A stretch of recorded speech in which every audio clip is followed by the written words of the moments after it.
Tuhan bersamamu dan bersama rohmu. Inilah Injil suci menurut Matius. Dimuliakanlah Tuhan. Ketika Yesus dan murid-muridnya turun dari gunung, para murid bertanya kepadanya, "Mengapa ahli-ahli Taurat berkata bahwa Elia harus datang dahulu?" Yesus menjawab, "Memang Elia akan datang dan memulihkan segala sesuatu.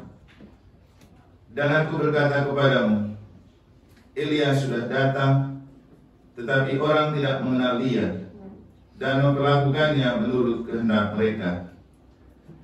Demikian pula Anak Manusia akan menderita seperti mereka." Pada waktu itu, mengertilah murid-murid Yesus bahwa ia berbicara tentang Yohanes Pembaptis.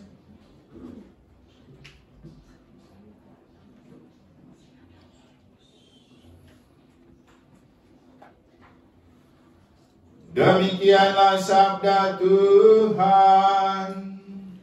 Terpujilah Kristus.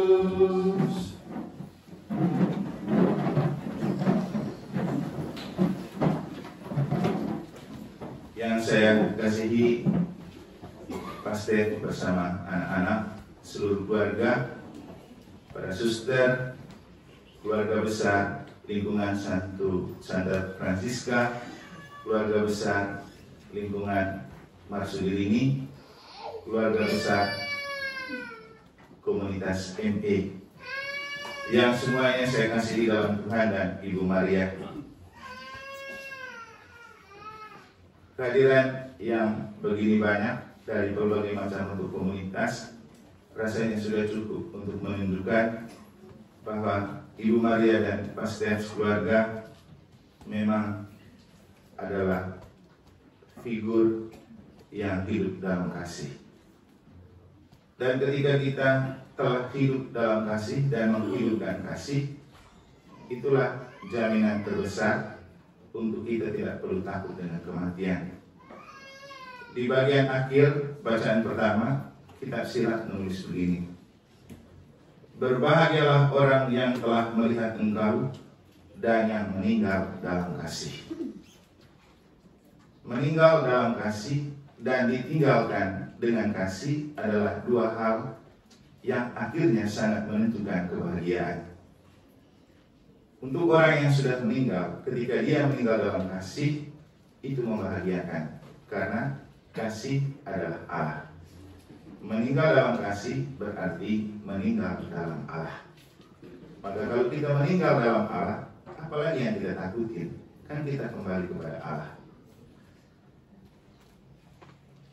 Meninggalkan kasih artinya siapapun yang ditinggalkan tidak kita biarkan merana, karena kita selalu mengasihi dan kasih itu tidak pernah berkesudahan, atau kasih itu tidak lekang oleh waktu. Apalagi kalau Allah adalah kasih, maka meninggal dalam kasih dan meninggalkan kasih untuk orang-orang yang kita kasihi tidak membuat kita terpisah, karena kita selalu bersatu dalam Allah. Allah yang adalah kasih.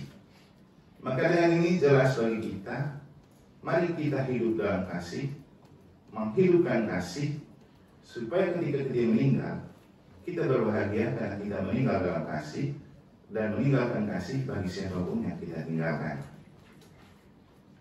Kita semua pasti tahu dan melihat apa yang terjadi dengan pastor ketika Ibu Maria menderita begitu lama. Dia tetap setia pada tugas dan tanggung jawab, pada pelayanan, dan saya sendiri sebagai seorang manusia merasa tidak mampu hidup sebagai pastor ketika istri terbaring sakit dan lemas dan harus menjaga hati dari jauh, tetapi tetap setia pada tugas dan pelayanan, baik di sekolah juga di gereja oleh prodiakon. Tentu pastor sendiri yang lebih tahu apa yang menguatkan Tapi kalau boleh saya menafsir, itulah kekuatan kasih. Kasih melampaui segala kenyataan-kenyataan yang terbatas dari manusia. Bahwa badan boleh terpisah, tapi kalau hati tetap bersatu dalam kasih yang adalah Tuhan, dunia ini terlalu kecil untuk kita rangkul. Bahkan kematian pun tidak menjadi sebuah kesedihan, karena kita percaya kita tetap sama-sama hidup dalam Tuhan. Ibu Maria hidup dalam Tuhan dalam keabadian. Pastor dan anak-anak hidup dalam Tuhan dalam penantian kepada keabadian. Cocok dengan mereka hidup dalam prinsip marriage encounter. Dua hati bersatu dalam kasih. Dan inilah yang paling penting dalam hidup.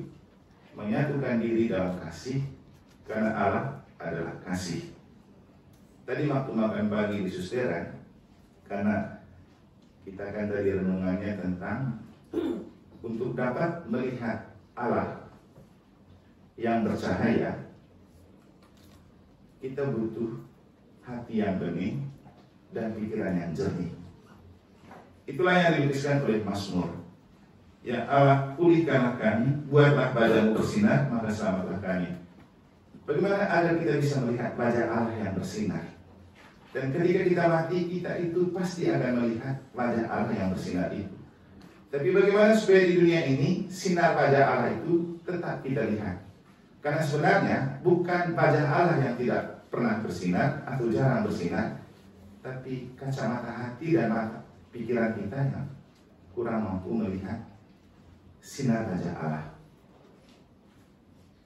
Allah selalu hadir dalam hidup kita melalui orang-orang di sekitar kita, karena setiap orang diciptakan sebagai gambar dan rupa Allah. Maka membenci saudara berarti membenci Allah. Apapun agamanya, siapapun dia. Tapi kenapa kita tidak mampu menemukan wajah Allah dalam diri sesama? Karena kita tidak punya kasih di hati, karena kita tidak punya hati yang bening, dan kita tidak punya pikiran yang jernih. Inilah yang mengidap orang-orang yang hidup pada zaman Yesus, ketika dalam Injil Yesus berbicara tentang Yohanes Pembaptis. Ketika murid-murid bertanya, kenapa harus Elia datang dulu? Yesus memberikan penjelasan. Sebenarnya dia sudah datang, tapi dia ditolak. Orang tidak mampu melihat. Anak manusia juga datang, pasti ditolak. Dan Yohanes Pembaptis pun datang, dia ditolak. Dan dalam Injil kemarin bagaimana kita menemukan Yohanes Pembaptis ini dipandang sebagai orang kerasukan setan. Ketika ia tidak makan dan tidak minum, karena dia berpuasa, orang menilai dia ini kerasukan setan. Giliran Yesus datang, dia makan dan dia minum, mereka bilang dia ini pelahap dan peminum. Ini Yohanes Pembaptis, figur spiritual yang sangat-sangat kuat, tapi tetap dinilai negatif. Yesus juga anak Tuhan, tapi tetap dinilai negatif. Apakah karena Yesus dan Yohanes yang negatif? Saya rasa tidak. Tapi kacamata yang kita pakai yang cenderung negatif.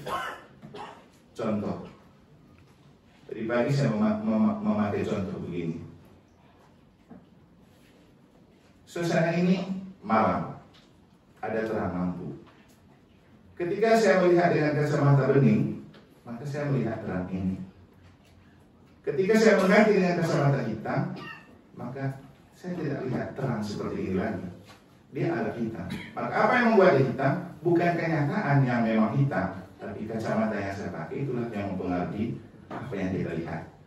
Maka hidup kita dengan sesama juga seperti itu. Semua orang itu baik, tapi ketika kita memakai kacamata hitam dan negatif untuk melihat, orang sebaik apapun akan menjadi buruk di mata kita. Kenapa hal itu bisa terjadi? Atau kapan kacamata hitam itu ada di dalam diri kita? Ketika hati kita tidak bening dan pikiran kita tidak jernih. Cenderung melihat orang dengan kacamata iri, dengki, benci, dan cenderung melihat orang dengan negative thinking. Itu yang membuat orang-orang yang tampak baik bagi kita tidak baik, kenyataannya bagi kita baik, bagi kita menjadi tidak baik. Maka membeningkan hati, menjernihkan pikiran adalah pilihan utama untuk kita hidup dalam kasih. Kalau kasih sudah hidup di hati kita, maka seluruh penglihatan kita pasti akan jernih dan bersih. Kapan kita bisa melihat orang dengan kacamata positif? Nah, tadi saya ngobrol begini dengan suster. Suster, kenapa kalau orang mati, orang menangis dengan terseduh-seduh dan bersedih? Kita bingung menjawab. Terus saya bilang, kenapa orang tak pernah berhenti menangis kalau ada orang mati? Karena waktu mati baru dia ingat yang baik-baik. Kan? Orang tidak pernah berhenti menangis orang yang mati karena waktu itu baru dia berpikir apa yang baik selama hidupnya. Tapi selama hidup dia hanya berpikir yang negatif. Sehingga jarang sekali orang menangis karena ingat orang lain. Maka jaga jarak itu kadang-kadang penting untuk membangkitkan nostalgia atau rasa rindu. Kalau kita hidup bersama terus, susah untuk kita melihat apa yang baik dan lebih, dan cenderung kita suka bertengkar. Kan? Hidup bersama istri juga begitu. Karena hidup dekat terus, makanya bertengkar terus. Nanti giliran mati baru menangis sampai tidak pernah berhenti-berhenti. Karena apa? Waktu itu baru dia mengenang kembali kisah-kisah manis dan indah selama hidup bersama. Dengan mengatakan hal ini, saya mau mengajak kepada kita. Mungkin juga perlu belajar dari Pak Sutri Stef Maria. Ketika kita hidup, mari kita membangun sikap positif. Mari kita berpikir tentang hal-hal yang positif di dalam diri dan hidup kita. Dan mari kita bahagia karena itu. Jangan hanya melulu melihat yang negatif dan yang kurang dari diri pasangan atau diri sesama. Karena itu yang membuat kita susah bahagia. Bapak Ibu, orang yang negatif thinking dan selalu berpikir negatif tentang orang pasti tidak pernah bahagia. Kenapa?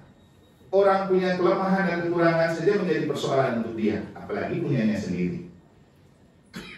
Dan biasanya orang yang punya banyak persoalan di dalam diri itu pakai istilah proyeksi dan proyektor. Maksudnya, orang yang punya kelemahan dan kekurangan atau kebobrokan dalam diri secara psikologis cenderung suka berbicara kelemahan, kekurangan, dan keburukan orang hanya untuk menutup yang dia punya yang lebih buruk dan lebih jahat.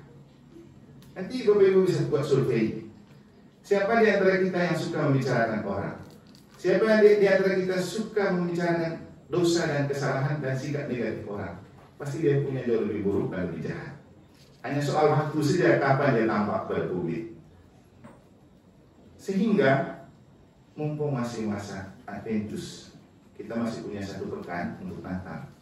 Mari cuci hati, cuci pikiran, beningkan hati, jernihkan pikiran, dan balutlah ia dengan kasih.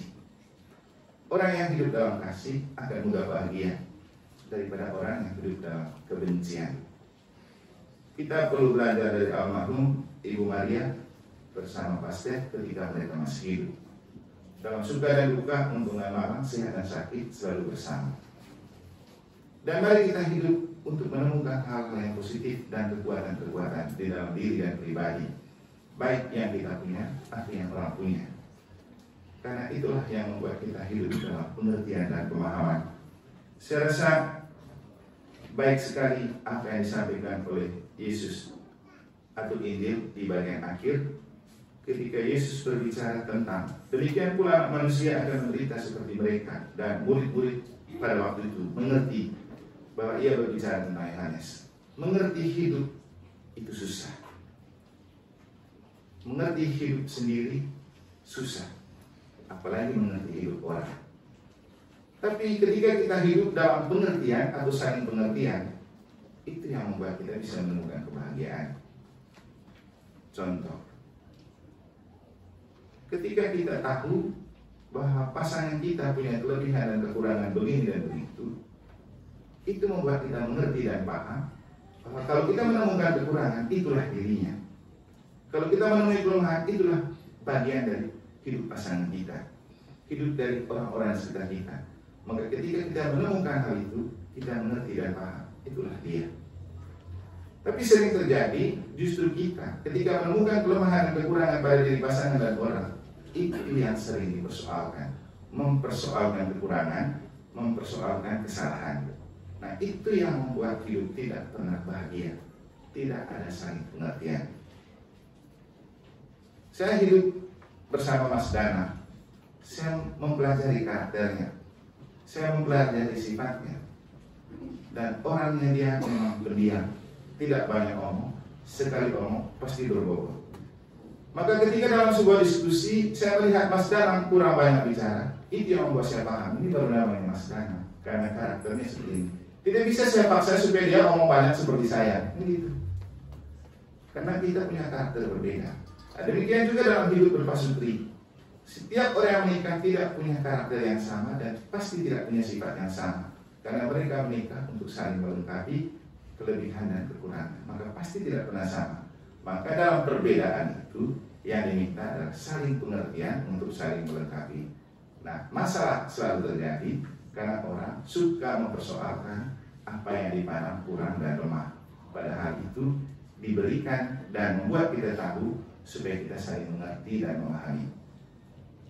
Artinya, kalau mau hidup dalam kasih juga perlu punya sikap saling pengertian, mengerti keberadaan diri, mengerti keberadaan orang lain, selalu melihat secara positif diri sendiri dan orang lain, dan juga tidak selalu gemar melihat secara negatif dan atau suka berbicara apa yang kurang dan tidak sempurna dari orang-orang di sekitar kita. Semoga Ibu Maria berbahagia di surga dengan apa yang telah ia lakukan selama hidup, dengan iman yang telah ia hidupkan, dan dengan cara hidup berkeluarga yang telah mereka bangun. Semoga semua track record ini menjadi jaminan dan investasi untuk beliau bisa berbahagia di surga, karena ia telah meninggal dalam kasih. Orang yang telah meninggal dalam, orang yang berbahagia adalah mereka yang meninggal dalam kasih. Begitu kata kitab Sirah dalam bacaan pertama. Selamat berbahagia dalam dekapan kasih Allah untuk Ibu Maria, dan semoga kasih Allah selalu dikirim untuk melingkupi hidup Pastor dan anak-anak, juga kita semua yang sedang bersiadat dan berjuang di dunia ini, serta seluruh keluarga dimanapun mereka berada. Semoga Tuhan memberkati.